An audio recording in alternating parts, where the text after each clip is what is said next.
First on report. സ്വർണ്ണപ്പാളി വിവാദത്തിൽ പദയാത്രയുമായി UDF.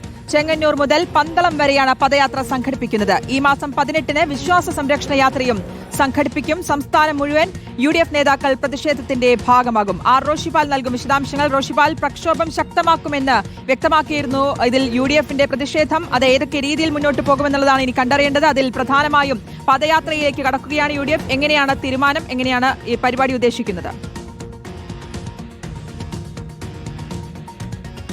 ശ്രുതി, UDF Sabarimala സ്വർണ്ണപ്പാളി വിവാദം ആളിക്കത്തിക്കാനാണ് തീരുമാനിച്ചത്. ഇന്ന് ചേർന്ന UDF ഏകോപന സമിതിയാണ് ഏറ്റവും നിർണായക തീരുമാനമെടുത്തത്. 18-ന് ചെങ്ങന്നൂർ മുതൽ പന്തളം വരെ പദയാത്രയാണ്. UDF സംസ്ഥാന നേതൃത്വത്തിന്റെ നേതാക്കൾ മുഴുവൻ അണിനിരക്കും പദയാത്രയിൽ.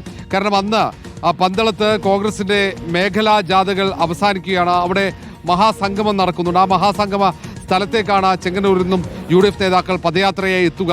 അങ്ങനെ വിശ്വാസ സംരക്ഷണ സംഗമം പന്തളത്ത് നടക്കുമ്പോൾ അതിന്റെ ഭാഗമാകാനുള്ള തീരുമാനമാണ് ഇന്നത്തെ UDF യോഗം എടുത്തത്.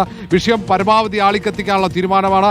KPCC സംസ്ഥാനത്ത് 4 മേഖലാ ജാഥകളാണ് തീരുമാനിച്ചത്. മുതിർന്ന നേതാക്കളാണ് ജാഥകൾക്ക് നേതൃത്വം നൽകുന്നത്. ആ ദിവസം മണ്ഡലം തലത്തിൽ ജ്യോതി പ്രയാണം തന്നെ നടത്താനുള്ള തീരുമാനമെടുത്തു. അങ്ങനെ നിരവധി സമര പരിപാടികൾ, വിശ്വാസ സംഗമ പരിപാടികൾ നടത്തി സർക്കാരിനെയും ദേവസ്വം ബോർഡിനെയും പ്രതിരോധത്തിലാക്കാനുള്ള തീരുമാനം തന്നെയാണ് UDF-ഉം KPCC നേതൃത്വവും എടുത്തിരിക്കുന്നത്. ഓക്കെ, വ്യക്തമാണ്. റോഷിപാലാണ് വിശദാംശങ്ങൾ നൽകിയത്.